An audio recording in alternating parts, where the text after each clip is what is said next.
Welcome to the Hub Podcast. I am your host, Cheney Passer. With me is Crab Courtney. Pinchy. I was going to say crabby, but you're not crabby. And it was crab that is my fun fact animal. Ooh, fun fact animal. Crabs are weird. Did you know this? No. There's about 5,000 different species of crab. No. 4,500 of them are called true crabs. True crabs. And then there's about 500 different ones that are called false crabs. And I'm too dumb to explain all of this, so Sure. fact check all of this. But like true crabs are decapods, decrapods, to where they have 10 legs. Okay. I believe that false crabs also have 10 legs, but it's kind of like the way that true crabs use, I think it's up to four or more of their legs to move and to walk, to where false crabs don't use that many. And it's this like evolutionary process of what makes a true crab versus like a false crab is like the way that their abdomen is formed and what the outer shell is protecting and all that kind of stuff. So it's like hermit crabs are technically false crabs. Like they are not considered a true crab. They are like a evolutionary experiment almost of like they started off as this one thing and they've evolved to be what looks like a crab to us, but it's not a true crab. They're a false crab. So I thought that was funny of like hermit crab is probably the most known crab. When don't you think, like when you think of like what's a type of crab? People probably are like hermit crab. That's the one that we kind of know or hear all the time. Towards like that's actually technically a false crab. Weird. But there's this kind of weird like evolutionary thing that happens with like these crustaceans where I don't know if it's because of where they started from that kind of they go in line to a true crab, or like why this happens. I'd have to look into it further, but like it's almost like if you started off like as an egg and you're the embryo and the sperm, whatever, and instead of growing into a human, you grew into like a false human. You're just like this almost like look-alike in a weird way. Yeah, but like the process is still the same. That's something I have to look into. I'm not sure. That is interesting. But it's like, yeah. You could see a crab walking by and you're like, oh, look, it's a crab. And it's like, well, that might be a false crab. That might be like a mimicker almost. It's like this thing that has made itself, or not even made itself, but evolved to look like a crab. That's not technically a crab, but it's a crab. Mm-hmm. It's a false crab. They don't really have a different like identification for it, but it's like, oh, there's a fish, and it's like, no, it's a false fish. That's actually technically not a real fish. It's like, what? I'd be curious, like if they're, like if they have like this is the categories of the false crabs, these are the real crabs, and if they could like categorize them, like you see more false crabs in this region of the world versus real crabs. Like, is it like this is the true, like, because they maybe originated from there, like that was like their starting spot and they kind of expanded.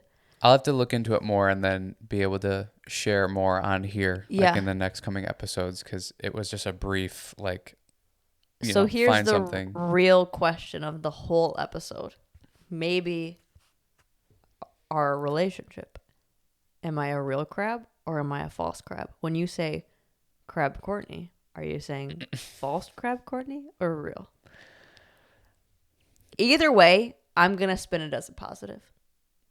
Because either I'm real, I'm the orig, or I'm evolved.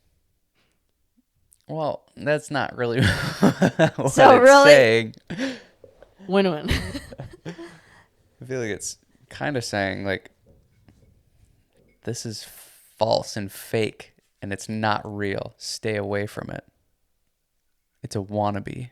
Okay, so... This is a wannabe crab. So, since that's your version of it, which one am I? So what we're talking about today is... And does that surprise me at all? No.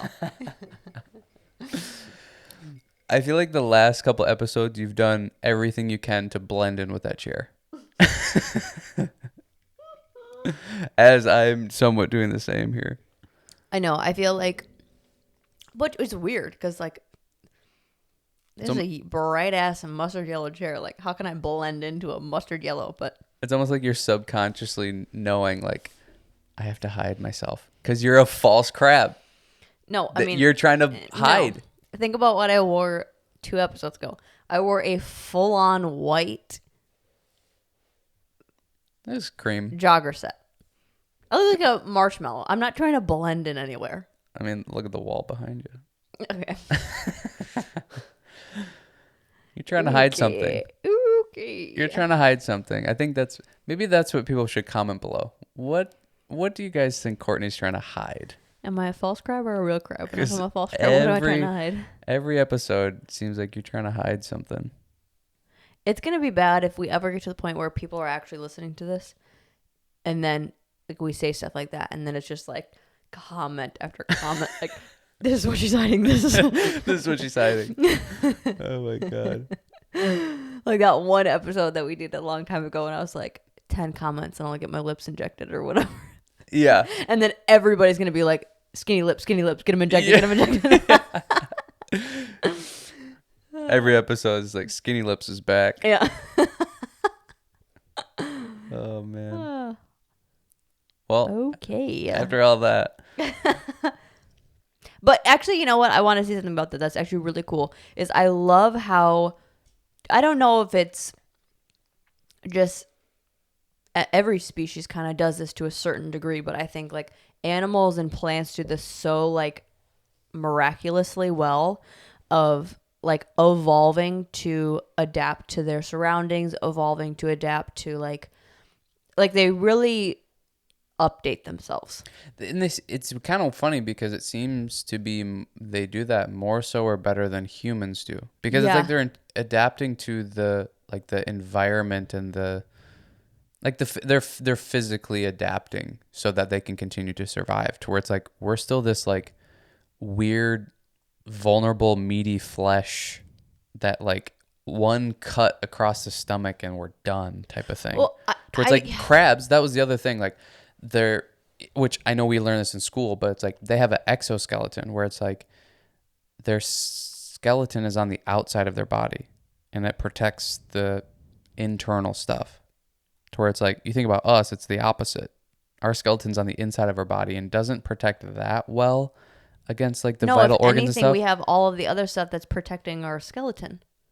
Oh, right. And we have this like really vulnerable flesh that's so easy to cut and burn and freeze and all this type of shit. We literally go outside for too long and it's damaged. Yeah. Isn't that weird? Like we suck.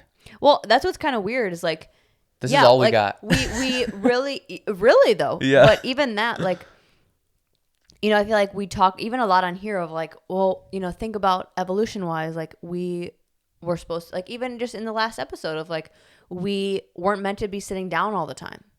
It's like we are so stuck in our caveman brain of like, we're scared at night. Why? Because we were sleeping in caves and other animals could come and get us or whatever. Yeah. That it's like, how have we not bred out of that to a certain degree that like babies are naturally scared of spiders or scared of certain animals because that's like instinctually in them. Yeah. How have we not like, we're in houses. It's fine. That I feel like animals, it's like, that was like one generation ago. And that was like, that was 10 days, like an ant. Like the person that birthed me, we're a different thing now. Like I feel like they are continually update. Yeah, it's weird. That we're still so connected to the past. Yeah. Well, and I think even just like physically, like how much updating all these whatever insects and animals do to continue to adapt and be able to survive. You know, it's like, I guess we've somewhat done the same thing, but like almost in a bad way. Well, using our brain, you know, it's like we've built houses that's true. so that we stay warm. True. Yeah. To where it's like an animal would just like get a thicker coat of fur or whatever. Really. You know, a crazy thing that I've been saying a lot lately, but what I heard of where we're evolving to is, I think I said this in a couple episodes ago, but it was just a throwaway comment. I didn't explain it. So apparently, I don't know how real this is, but it's real. Apparently, like, we eat so much plastic Oh yeah. within our diet that, like, people that study aging and, like, scientists that kind of, like, study the progression of humans, they predict that in the next, like, 15 to 20 years, that will become a nutrient that we need because we have so much plastic in our diet right now. One of them being, like, shredded cheese. Like, if you get shredded cheese in a bag, they mix half of it, like, say, with plastic, that it's so, we consume it so much now that it's gonna, and even just like warming things up in plastic, that it's gonna start to turn into an essential nutrient. Yeah. Just like protein or fats or carbs, that plastic is gonna be one of those because we're consuming it so much, and that's crazy. It's weird. It's weird. Yeah. Which takes us to our topic. How to get over plateaus. Yeah. Smooth transition. Yeah, we're kind of talking about plateaus today and like what ways you can maybe get through them, signals as to if you're plateauing. I mean, it kind of does. It kind of fits. How do you evolve out of your plateau? How do you evolve in your fitness? How do you get better? Seems like a reach, but seems like the human way to go about it. Yeah. Of like, okay, we need to get better. Up your weight. Yeah. You got to get better at bench press. But yeah, we're taking it a lot of different ways of, I feel like this is a very common issue of whether it's within a specific exercise of, like I said, like I can't really see a change in my bench press, or I can't up the weight. I can feel like I'm pushing it, but I can't up the weight, or like I'm doing it, I'm focusing on my programming, but my body isn't changing in a certain way. Taking it from that aspect of it, of plateaus and maybe signs of where you could be plateauing and when to switch it up. And then we're also going to get into like more specifics of when to know when to like up your weight, or when to put, like I think this is something that I used to struggle with, of like, I don't know when to put more weight on the bar. Like, when do you know if it feels comfortable to add another 5 on there, another 10 on there? And then even just simply of programming, of when to maybe switch up your programming and how long you should do each phase for, or signs to know when you should switch up to the next phase or the next even goal or a workout intention, I guess, or just like kind of, again, just like when to mix things up and when to evolve. Yeah. Level up. Yeah. I think the first thing that I would say or ask is like, one, are you going through the motions at the gym? Are you just going there and kind of just, this is the weight I put on the bar, this is the weight of dumbbells I pick up? Like, are you just kind of going through the motions and you're not really pushing it or doing, are you not pushing it? And then the second thing I would ask is, are you just bored? So I think this happens a lot of times where people will go, oh, I've plateaued. And it's like, no, you're just bored with your workout. Bored or impatient. Bored or impatient, right. That's another huge thing, is the impatience. Because as much as we say, like, we're an adaptive machine and we adapt quickly and yada, yada, yada, it's also, there's also the maybe thing we haven't said as much of, like, you need to do things for a little while to get better at them. You know, how do you get better, or in this case, stronger at anything or with anything? It's by repetition and doing it a lot. You know, how do you get better at archery? How do you get better at, any in-depth skill, really? Yeah. How do you get better at basketball? How do you get better at golf? Yeah. How do you get better at reading? How do you get better at watching TV? How do you get better at circling your finger? How do you get better at clapping? How do you get better at... Okay, I'm going to take a real... You can cut this out, but this is such a, like, what we normally would, how we would have a conversation. I was watching that Seth and Sailor thing, and he was, like, saying, like, oh, you should sing or whatever, or, like, rap. And he was like, okay, I'm going to do a beat. And he, like, started to beatboxing, and then went like this to, like, okay, start singing. And she just, like, Yeah. Started doing her finger. She's like, I don't know what you're doing. You should just And, tell. and he was just- like, no, sing. She was like, oh, okay. I thought we were just like, this is what you wanted me to do is twirl my finger. Oh yeah. You should just like tell or plug that, like who they are. Okay, what so it is. I love, they're on, they don't post a whole bunch on YouTube, but they're on TikTok and they're on Instagram. It's this dad and daughter that do mini podcast, and she is 3 years old. Her name is Sailor, and the dad, his name is Zeth, and they're out of San Diego, and they do these little clips. It's like a podcast, but basically he was going to be doing a podcast on his own, and then to test the equipment, he brought in his 3-year-old daughter and was like, hey, can you basically just like stand in to see like camera angles and sound quality or whatever, and she just like took it over. Yeah. And then they just started doing weekly podcasts when she feels like she's able to do it. But oh my gosh, they are so funny. And she Does it is have like, a name? I think it's just called Zeth and Sailor. Okay. But if you look up Zeth and Sailor on any social media or on YouTube, They should pop up. oh my gosh, they are just so awesome. And she's like taking it over. And I really like as a parent aspect that he's not making her do it. It's not turning into this like California, manager thing of like, I'm making you're a on Hollywood camera. star. Yeah, it's just like this is something fun that she's really good at, and they're making money off of it, which is even better. Yeah. And she's like, okay, let's do a podcast. And like one of their latest videos that they posted was them like doing an intro, and she was like, hi, my name is Sailor, and like went to her dad, and she's like, and my name is Dad, and she was like, no, it's Seth. Like, you're an idiot, you're not doing this right. But if you like little kid cute videos like I do, they're really awesome. Yeah. Side track. So, if you want to get better at, oh, good stuff. My life goal is just to make you laugh. If you want to see, it's gonna be gone. Let's see the video of you pretending to run like me. That's hopefully you catch that on the Instagram story today. Yeah, me pretending to run like you. Oh, good stuff.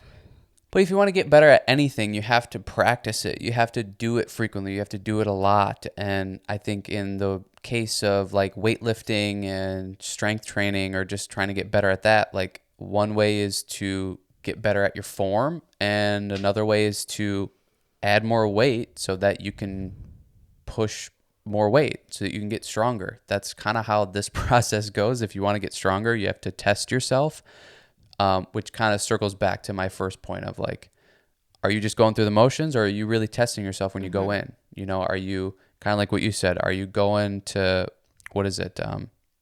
What's the phrase? Like too short. You go two repetitions Oh, short. I like saying like leaving 2 in the tank. Yeah, leaving 2 in the tank. But legitimately leaving 2. Like, not like, oh, I left 2 in the tank, but it could have been 6. Legitimately leaving 2 left, so that, and we say that, or that's a lot of the time you hear the advice, because as you get tired when you're doing your set or even your workout, your form starts to break down and it starts to go. So now it's becoming less effective, and your kind of like threshold for the effectiveness of the exercise starts to come down as the case of injury starts to come up as you get further and further into the set, or even just the workout when you start to get more tired. So that's why we kind of say leave 2 in the tank, because it's a good gauge of like, I pushed myself with this weight and this rep range, but I'm not pushing it so much to where I'm maybe compensating and could potentially hurt myself. I actually think, because I am this person a lot of the time, is I think you know when you can up your weight. As far as like, if we're talking specifically like when to push it or when you start to feel comfortable, I think a lot of us know, because that's when it starts to become easy. Quick thing with that, I think yes for women, no for men. Men always think they can put more weight on. Yes. Men that's have this true. They have this ego of, That's true. Men will do more weight than they should.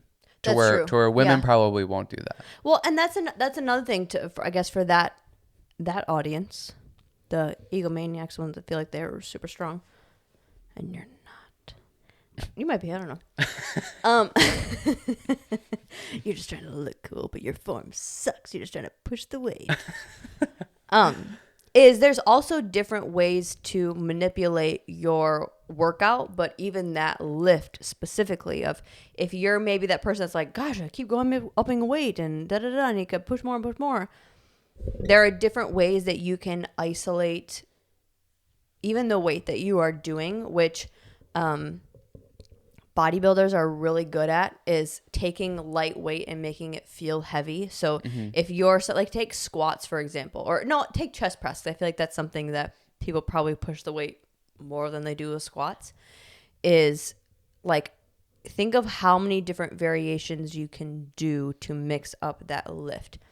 So not saying like, switching up, making up lifts. That's not what I'm saying, but like switching up your tempo and practicing like, okay, really analyzing your lift of, are you a clean tempo all the way through? Or are you like, I get to the bottom and then there's like that inch and a half where I get stuck before I can push it the rest of the way. Well, now there's your switching it up. Take it down and then push it up to that inch and a half and pause. Yeah. And then press it up the way. So figuring out different ways to challenge yourself besides push the weight. Right. If you are that person. I think for the female side of it, you're probably just scared to push the weight because it's uncomfortable or it's weird or you're worried about, oh my God, what if I drop it or something like that. Yeah. But even on that side of it, there are ways to manipulate an exercise to challenge yourself in new ways that is going to get you out of that plateau. Because taking that example of where you get stuck, well, now you're fixing an element to that skill. And if we see working out or seeing lifting as a skill, you are fine-tooth tweaking the areas where you can get better. And then, did I hear that whistle? I know. Yeah. How do you do that? I can't whistle normally, so that was a fluke. Sorry, But I could not. I know, that's why I had to address it because I hold knew it in. you were just like looking at me like, police station. I hope this audio caught that whistle. Somehow whistle. People are going to think I'm just over here. Remember that one time in the podcast when like my throat did that really weird thing? Yeah, I hope people caught that too. Go back through the episodes and see if you can find the moment where Courtney's talking. All of a sudden, and then, oh my God. I do. I think I was the one talking too. Okay. But there are People many... wonder why I pick on you. There are many ways to manipulate a workout not even a workout, an exercise of like switching up the tempo, switching up the, doing pause reps, doing something where like you're eliciting different signals without just like, if you see it as an experiment, we're watching a lot of Big Bang Theory. If you see like each part of the exercise as factors, different factors, if you continue to switch the same factor over and over again, you're only going to get so far that if you can see, well, I have all of these individual factors to work with and manipulate, then that's going to give me a different result or a different solution. So, which I think we should run through some of those because I think a lot of people don't know that. Like, I think the only factor that they can think of is like up the weight, or it might be like do a different exercise type of thing where it's like kind of like how you're saying with the chest press. There's a lot of different ways that you can do it just with your intention. I think some of the more common ways is like by adjusting the weight, obviously, by adjusting how many sets you do, how many repetitions you do. And then, that meaning like not every workout you're doing a different rep range. But if you're like, I typically stick between the 8 and 10, okay, doing that for maybe a few weeks, but then getting out of that and maybe doing 12 to 15 or going down to 5 to 7 or whatever, not mixing it up like all the time, but And I think for best results too, of if you're going to switch rep ranges, you want to switch that for all of your exercises then. That way your intention is all going in the same direction. But with reps and sets being one of them, and then I think you can start to get into the ones that are a little bit more unknown of like what you're talking about, the tempo. As you're bringing the bar down, what is your kind of normal, natural way to do it? Is it like 1, 2, 1, and then you push up 1, 2, kind of talking about seconds? You can change that up by slowing it down, bring it down even slower than that. 3, 2, 1, and then maybe resting it or holding tension, but just having the bar on your chest for 1, 2, and then trying to kind of explode it off your chest. That's something you see a lot more athletes do because they're kind of working on the time under tension with an explosive element. They're working on their fast twitch muscle. But it's changing that tempo so that you're getting something different with the exercise. Another thing you brought up is pause reps, kind of coming down, pausing at your chest, still creating tension. You're not bringing the bar down and just resting it there. You're bringing it down and basically just having that bar touching your chest as you hold tension, and then you push it back up. I think this is more common for like bicep exercises. We tend to do bicep exercises. We work on the isometric part of it a lot more. We'll bring that, we'll do the curl, we'll bring the bicep up and we'll really squeeze the bicep, and then we'll come back down and we'll do the other side and squeeze the bicep. Do the same thing with all of your other lifts. Like when you push that bar off your chest with the chest press, squeeze your pecs and push them together and then coming back down. So those are a couple different ways that you can change up those like factors or those variables that you were talking about. To maybe break through some of the plateaus. And what I love about those specifically, and then I'll add some more too, is there are so many different ways that you can manipulate it. It's not just like weight, you can either go up or down. The exercise, you don't really want to play with like, well, I'm going to switch up the angles and do it differently. That's when like you start making up stuff that maybe isn't needed or real. Yeah, or it could be dangerous. Or it could be dangerous because you're just like trying to do something different. That there are so many ways, like the pause reps, there's so many ways to manipulate that, you know, take a different exercise besides chest press of shoulder press.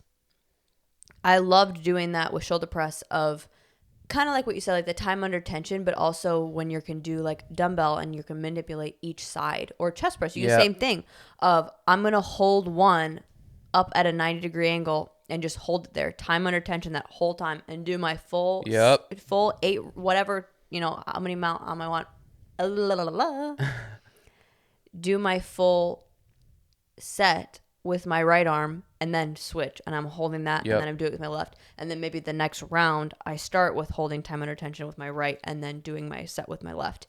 That all of them are going to send a different signal, which is then going to elicit different change. And with the what was the other thing that you said?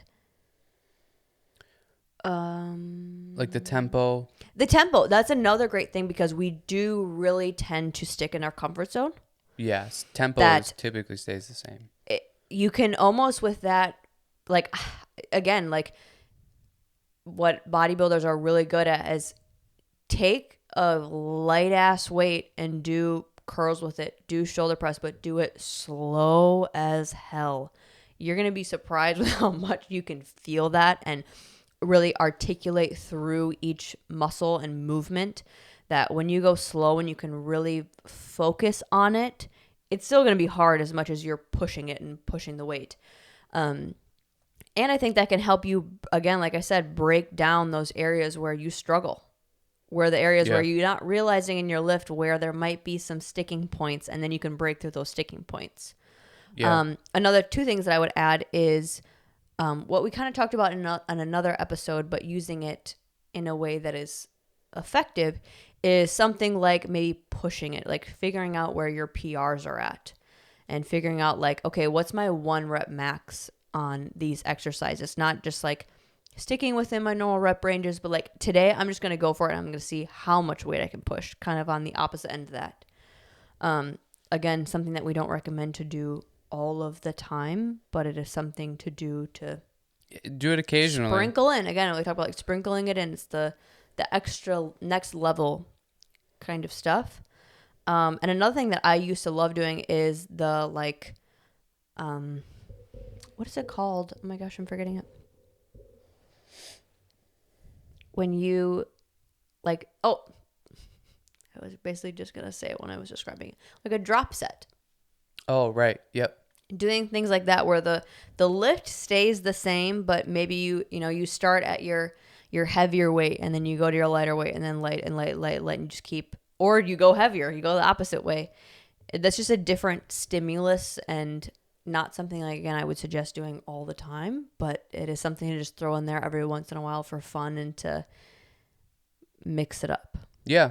It was something that Arnold always used to say, shock the muscle, Yeah.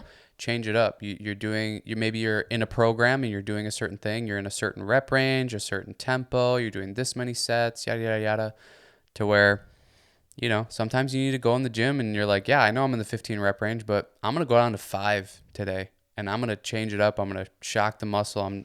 It thinks it's adapting to what I'm doing and it knows. And guess what? I'm going to change it all up and do something different. And I like the advice or the point of like the dumbbell isometric hold on one side and then doing the active on the other and then switching it. And I think that's a really good one that not a lot of people do.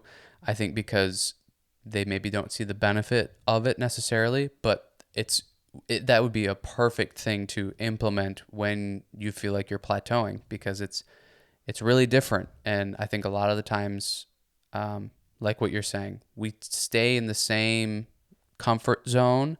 That is probably the key major thing that's going to get you out of the plateau, is stepping out of your comfort zone. Which I feel like there are so many different avenues you can go with just that comment. I feel like a lot of time people we stick in our comfort zone because that's what we know. That's what when we go to the gym, we know that we feel confident and we can leave feeling like, oh, I put in some work today. That I think 2 areas that I see that happening a lot is rep range. Is people stick within the rep range that they like and they really do not like going out of that. Like my dad is in that right now with the 15 rep range with the Hub Olympia. Like he hates the 15 to 20 rep range because it takes a long time and all the things that is what's going to get him out of any plateau. Is what are you not doing, or what do you typically not go to? Well, that's the stimulus that you need. And Right. That's something that you could maybe even stay a little bit longer in that phase, is because your body is not getting that stimulus very often. Yeah. I think something with that, like, it's because I'm the same way, but with a lower rep range. I don't like the 5 to 8. I love it. And for me, it's like, because it shows my weakness. I don't have good top end strength. I have good like 15 to 20. I can go and pump that weight out. But my like top end, like 5 repetitions, or even like my 1 rep max, I'm not good at that. So I tend to kind of shy away from that, because it's like, it also doesn't feel good. You go in and you do it and you're like, oh man, my 5 reps sucks. And you have to do that every day, day after day. Mm-hmm. So I think as a whole, even, that's something that I would push, is like, double down on the weaknesses, not the strengths. Mm-hmm. Don't go in and do your strengths all the time, because that's for sure the recipe to hit plateaus. Mm-hmm. You're just if you're doing the same thing over and over again, you're just going to get to this point where you can't do any better. You got to work on your weaknesses. That's what's going to get you through the plateau and continue to grow and change and just move into these different areas of fitness and aesthetic even. Yeah. Another area that I feel like people stick with, and where they find like where they don't mix it up enough and they don't realize it, is the specifics of how you're doing an exercise. That maybe mixing up, not saying, again, going back to the making up exercises, but if you're only doing deadlifts in a conventional way, that was a dumb way to say it. But you're only doing conventional deadlifts and you're not mixing in sumo deadlifts. You're not mixing in straight leg deadlifts. Trying to find different varieties of even that lift, or if say like chest press, and you always do flat bench with a bar, but then you do incline with dumbbells, or you always do that and then you do chest flies with the cables. Mix it up. Yep. Do chest flies with the dumbbells. Do cables for the chest press, and like just like mixing it up in the way that you normally tend to go to. Yeah. Because we get really comfortable. We like going to the gym and going through the flow, and then we go, well, why am I not changing? Why is my weight not going up? Why does my body look the same as it did 3 months ago? Because you're doing the same stuff. Yeah, we're a creature of habit, Yeah. and sometimes we just need to go, okay, what's my routine here? Let's do the opposite of that. Yeah. And I think take it somewhat slow of like change one thing at a time too, because you don't want to upend and change everything because you might not know what works and what worked and what didn't work then. If you just go completely opposite and you change your rep range, you change every exercise, you Yeah, change your that's true. tempo, it's hard to dial in what things actually worked and benefited to where kind of see it as an experiment and see it as like I'm going to gain knowledge about this.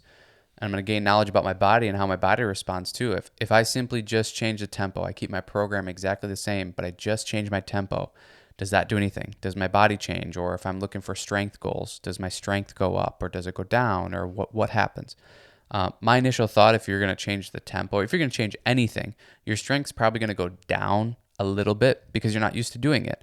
But just stick with it and do it for a little bit, and I'm sure those numbers will come back up, and then really see, like, am I starting to push through it?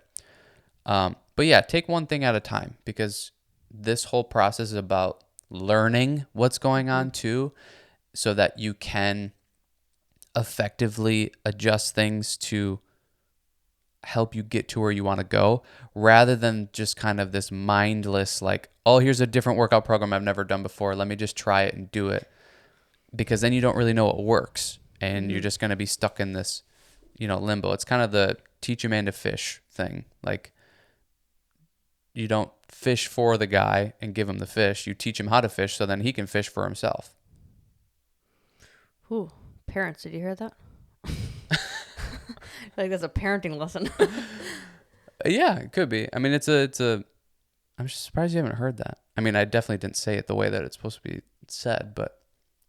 No, I feel like that's something that we talk about all the time, but in regards to parenting. I've never heard it in the fishing analogy, but again, the crowd of people I'm hanging out with, they giving me fishing analogies? Probably not. Oh, yeah.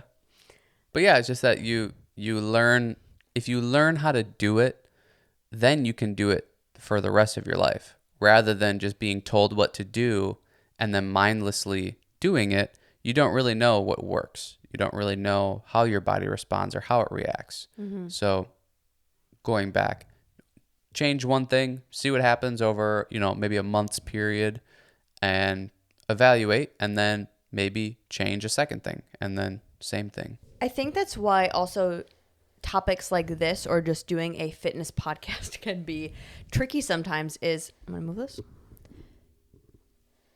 Is when as a listener, you really have to analyze and be honest with yourself of what version of who am I? Who am I as a person? Which one am I talking about here? Like, am I the person that gets impatient and thinks things need to happen right now, and you spend a week on something and go, well, why am I not this, or why am I not putting on this size, or da da da? Or are you the person that you get comfortable and then you sit in that for a couple months and then you don't like mix it up as quickly as maybe you could? Yeah. So figure out maybe what you are doing right now, and a great way to do that is just tracking it, like writing it down. I noticed for me, it is a little extra work, especially when you're at the gym, of having to, track it and write it down. And what was my weight last week? But that really, really helped me to figure out, okay, I'm not pushing the weight. Like, because sure. I wrote it down. So I can't lie to myself of, no, this is how much I put on the bar last week. Yep. Why am I putting on less this week? Yep. You're just being lazy then. It's not like, so that could be a helpful tool for you. Just kind of figuring out like, okay, which one am I? I don't really know. Am I the one that feels like I need to mix it up right now? Well, the date says I started this 2 weeks ago. So maybe I could put in a little bit more time, or I can see in my numbers, I'm not really mixing it up, or I've done this for too long, or I'm not pushing myself, or why am I putting 20 pounds more on the bar every single exercise, but I have joint pain, or nothing is really happening. Then you can start to analyze the other factors like we've been talking about. But I think that's a huge part of fitness, period. But especially when we get into more of these intricate questions, is you really got to know what version of yourself Yeah, you totally. are. You Totally. are. And it's like this whole process is just be aware and analyze what you're doing, who you are, and how you're responding to things and whatever. Because, um, when you get stuck in these kind of, like we're talking about plateaus, and things aren't really going the way that you want them to, you want to be able to have that data and that knowledge of, okay, I remember from last time that this same kind of thing was happening, or I was in a plateau and um, I was doing these things. How did I get out of that? Oh, I changed up my rep range and that fixed it, or I changed up my tempo and that fixed it.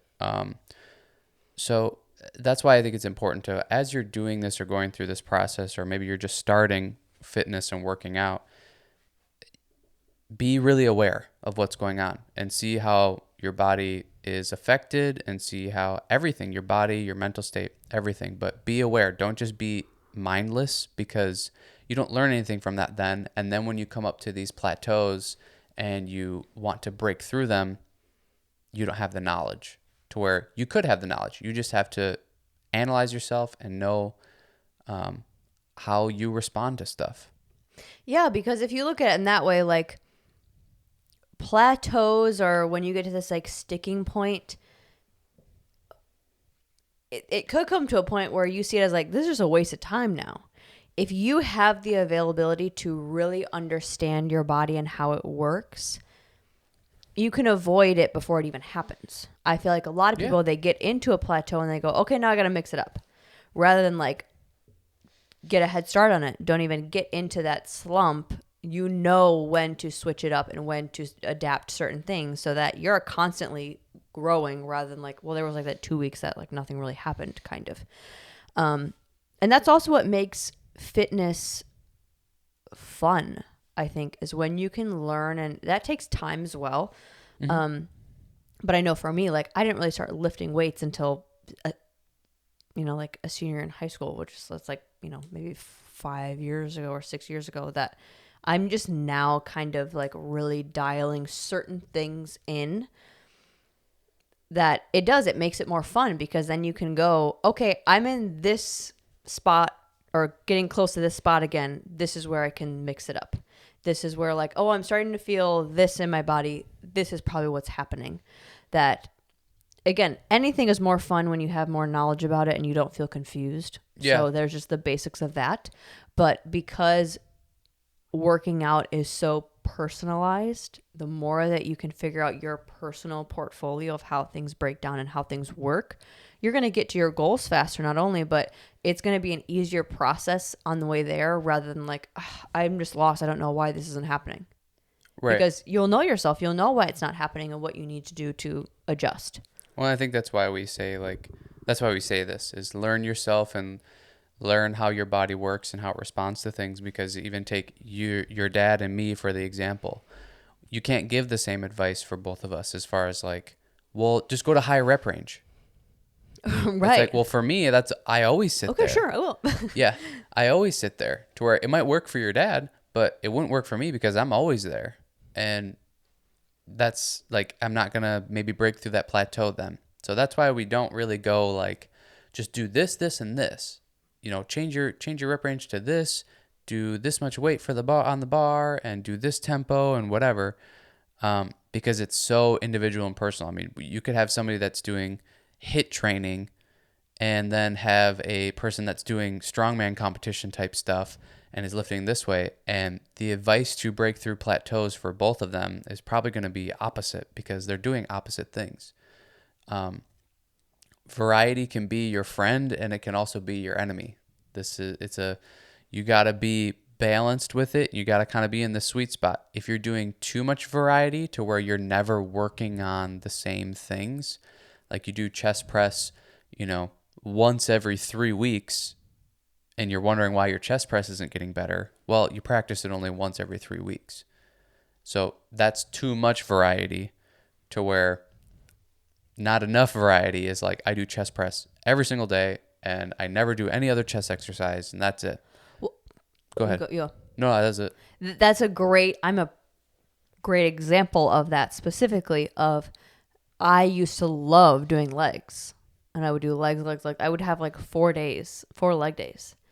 And it was kind of like, okay, sometimes you might be focusing so much on one area that you're not allowing the accessory work to help build that, or you're not giving it enough of a break, or you're not using other exercises to help assist that also figuring out like where's the variety coming from, where are things that you could manipulate outside of even that exercise that could help, like for example, like my deadlift, it was just kind of stuck. Like I wasn't really bumping up the weight. I feel like I was pushing the weight, like kind of all the things that I normally fall into of not pushing it or, form. All of those things, those boxes were checked. And then I had to really analyze like, okay, within the lift, what is my weak spot? Because I'm doing all the other things. And it was my grip strength. And it's still something that I refuse to work on and I'm not great at working on. But I know if I worked on my grip strength, my deadlift would go through the roof because my legs are there. It's my upper body and my grip strength specifically that are not there. That if I could just match my grip strength to my leg strength and my back and my whole body, I would start really, really seeing a difference and start putting more weight on the bar than I can handle right now. So same thing, even if it's not deadlifts, but figuring out where the accessory work could help you as well beyond just the lift. And like we said, like the tempo and mixing all those other things up, but also what areas could you be missing or assisting those major lifts. Yeah, because I think most people think about like when they want certain exercises to get stronger with it, it's more of the major exercise, like it's bench press, it's squat, it's deadlift, those kind of things where most of them are like full body movements that I think like your example of the deadlifts, one that I noticed for me that like I just couldn't get stronger. I couldn't get past kind of this plateau or strength part of this exercise was like bent over barbell row. Is it's like, God, it really feels like my grip strength is there. It feels like my lats can pull this weight. It's kind of like you go sit down on a cable machine, you can pull the cable machine like 250 pounds or something crazy. And it's like, why can't I put more than 145 pounds on this bar? And, I kind of got to the point where it's like, well, I can't because I can't hold myself in this position. Oh, yep. I have to jerk it up or I have to like use my full body to jerk, pull this bar up because I can't hold the bar over top of me. I can't hold that much weight in this bent over position. So I started doing rack pulls and I started doing heavy rack pulls and practicing like holding onto the bar, being in that position and pulling up from there. And that made not only the barbell row better, but it made my deadlift better. It made almost every back exercise better or bent over position better because I'm practicing in that plane now. That it's like just my stationary holding a bar over there, pulling it to me. That's what was limiting me from getting my row weight better was, oh, you can't hold yourself there. And that could be the same for like the deadlift or the squat where it's like, no, you literally can't just hold this much weight. Your legs are maybe strong enough because you go in the leg press and you put up 1,000 pounds on the leg press. It's like, well, yeah, because your whole structure isn't having to hold this weight. Well, even like you said, like the deadlift, like my legs were not topping out. I could tell like my legs were still in it to win it kind of a thing, but the bar was slipping out of my hands. Yep. That, again, another thing that mobility, which we just dropped our full mobility program on our YouTube for free, is another way that it could be a hindrance of you. I mean, like, okay, again. Yeah. Dad, I really hope you don't hate us talking about you because yet again, here we are. That, he even said with like doing certain like barbell rows that it like the lower back area like was causing certain issues and pains, that working on mobility was kind of decreasing that pain, decreasing that uncomfortability, being able to have control and owning that movement.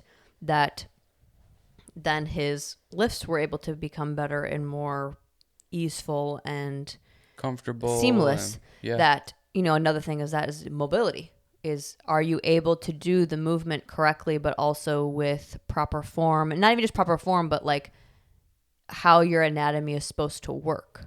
I think like something like the major movements, like something like a squat or a deadlift or a chest press, where it is so much joint movement and you need everything to kind of work together. Mm-hmm.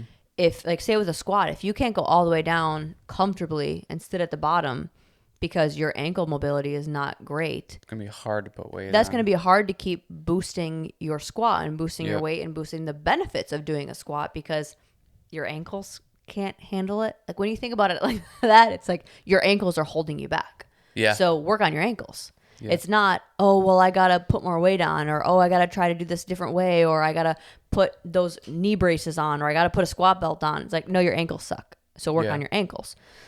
So it's almost like kind of, instead of narrowing down, well, no, it is, instead of taking the broad view of like, it's just the exercise, really dive into, it's this part of the movement that Yeah. I stink at. It's maybe this feeling in the movement that I need to work on. It's, oh, this other movement that's not even related to this could help me build up this strength. Yep. Yeah, I think sometimes it is taking yourself away from the specific exercise and looking at, okay, what other things could I do to help strengthen me as a whole so that I can do this exercise better. It's like the squats. It's like maybe you do need to go into a leg press and put a lot of weight on and feel how much weight that is and be able to do that, or vice versa. Whatever you're wanting to do, sometimes, or maybe even a lot of the times, it's not just doing that same exercise over and over and over again, trying to put the weight on to just get a little bit more weight. Sometimes it's, no, I need to go do something else and strengthen maybe some of my weaknesses and then come back to this exercise and try it again.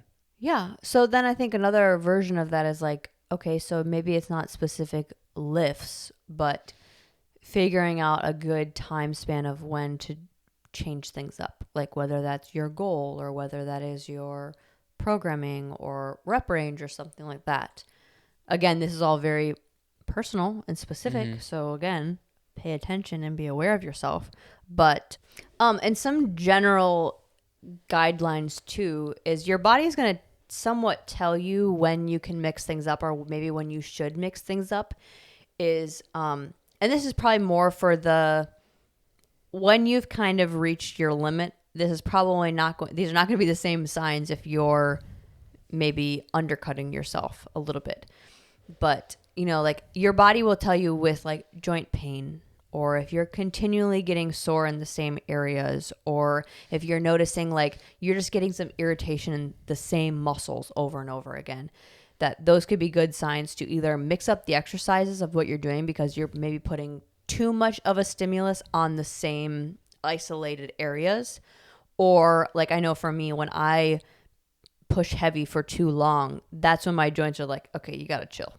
Like, even if I'm doing the mobility and I'm stretching, mixing things up, I know my body responds really well to heavy movement, but maybe my skeletal, like everything else, can only handle that for so long. So like for me, 2 to 3 weeks max, and I got to get out. So figuring out, again, being mindful of figuring out your own body's signs of, are you getting restless sleep? That could be a good sign that, your training needs to be mixed up, or you're maybe training too much in a certain area. Or if you're noticing like your weight's really not going up and like you're trying all these different things that we're telling you, but it's like you just can't really break through it. Maybe that's time to fully switch up your goal of you're trying to lift heavy and put on size. Maybe take a week off and do the opposite rep range, do the more isolation exercises, and then go back into it, because maybe your body just needs a little bit of a switch up or a break even, and then going back into it. Yeah. What do you feel like is more common? People that are maybe doing the same thing for too long, or people that are want to switch it up too quickly?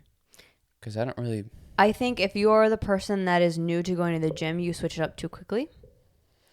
And I think if you're a person that is very comfortable and you have like you've been going for years, Kind of do the same I things. think you Yeah. tend to do the same things.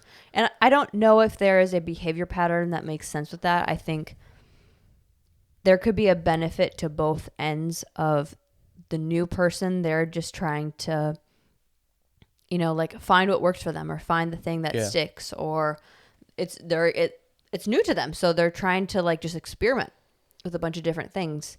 But I also think they go into it not knowing maybe the consistency that it takes to see the results. So then they're going, Yeah. well, this thing that I tried for a week isn't working, so I must have to go to the different thing because it's something with me. This diet, this workout isn't for me. Yeah. That I think those people typically can benefit from sitting in it longer. Yeah. And then I think the person that is going, more consistently, or the person that goes regularly and it's part of their life, I think that becomes a part of their life and they become comfortable and they sit in that for a little bit too long because it is just so routine. It's routine now. They don't think about like, what's the next goal? What's the next thing to get me out of this, or progression? They just go, this is a daily thing I do, or this is a regular thing I do. Not thinking about like, where are the steps to get to the next level, next level for whatever that is for you. But yeah, I think I'm pretty much always in the boat of do it longer than maybe you think you should, or maybe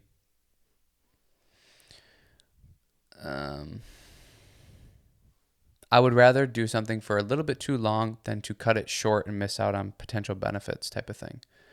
I would rather sit in like the same rep range or be doing the same exercise routine for a little bit longer, almost like to make sure to know that, okay, stuff really isn't changing. It wasn't just like a sure. weird week where, I didn't get as much sleep, so my recovery wasn't as good, or, just a weird week of, I don't know, eating or something that kind of affected my lifts or whatever. So I usually like to sit into what I'm doing a little bit longer, so that I know, okay, yeah, nothing's changing.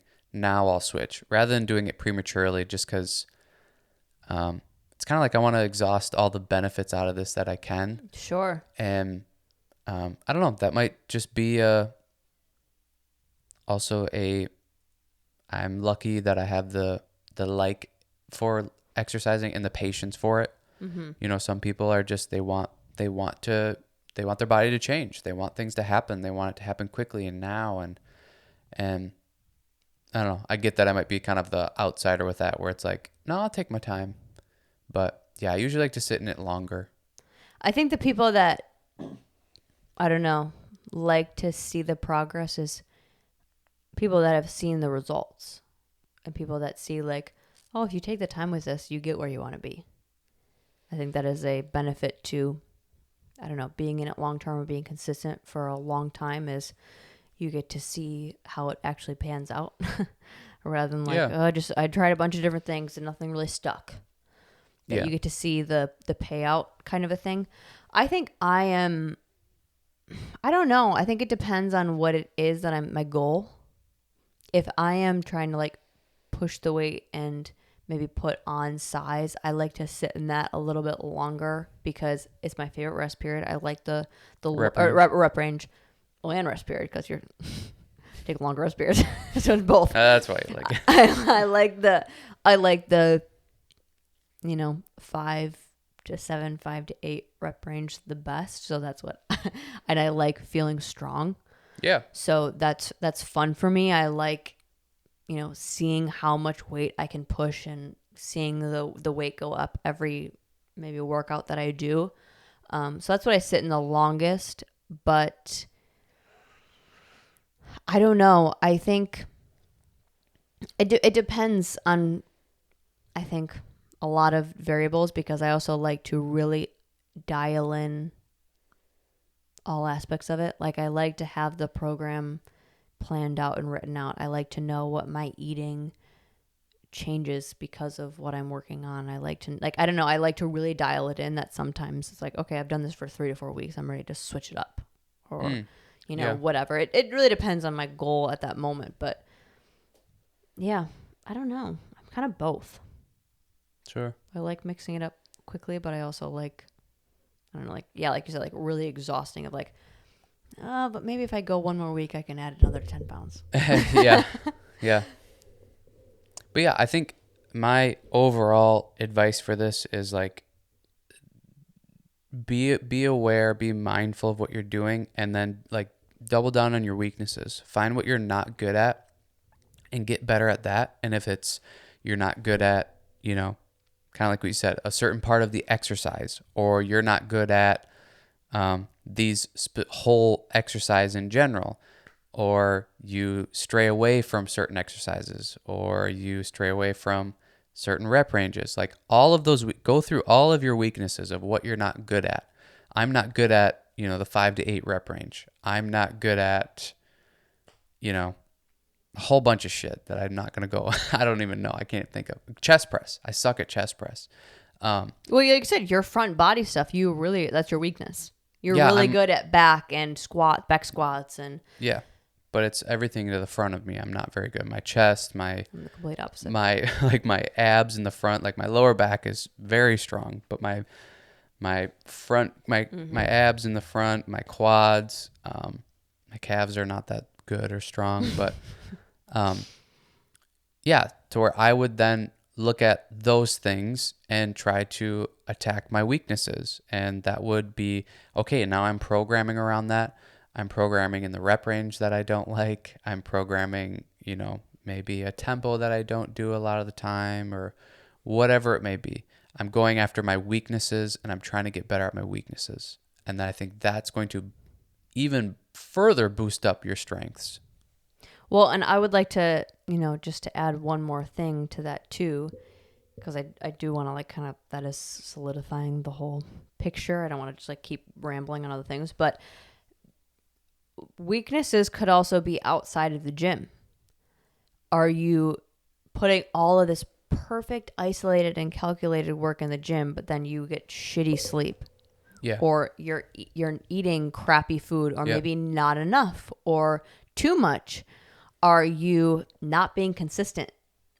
Yeah. Like I feel like that happens a lot, where they're like, I don't know what's going on. Like I haven't changed, or my body looks like this. It's like, you've missed a workout maybe every other week. I think consistency is a huge thing that is misread in this world. I feel like I hear that a lot, like, no, I've been going consistently. It's like, well, what is consistent to you? Because consistent to me is you're not missing a thing. You not missing any single day for months, Yeah. for years. Yeah. Like there's no, oh, it got busy that day or it got crazy. Like consistency is, and I don't know if that's just how we grew up with sports or with other things that we did. Like you can't just not go.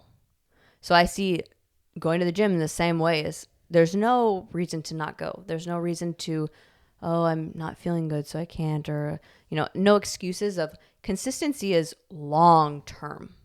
Yeah. And that's where you can start to make these little, changes, or, even just saying like, I'm hitting these plateaus. Like start with the basics first before you get into all these isolation things that we talked about, which are still very, common, but hit the big ones first. Are you sleeping good? Are you eating good? Are you going to the gym and doing the workout consistently for a long term? Then you can start to isolate these little things that we're talking about. Yeah. But those bang for your buck ones are going to assist you a lot. Winner, chicken dinner is it's consistency. You want to get to where you want to go, consistency. That is the boring yet the most important, most valuable, best advice you could probably get is you want to get better at good at something, consistency. That's what's going to do it. Yeah, practice. All right. Like and subscribe to the YouTube channel. Follow our Facebook page, The Hub Fitness, our Instagram @thehub_fitness, our email, thehub.fitcrew@gmail.com. Thank you and good night.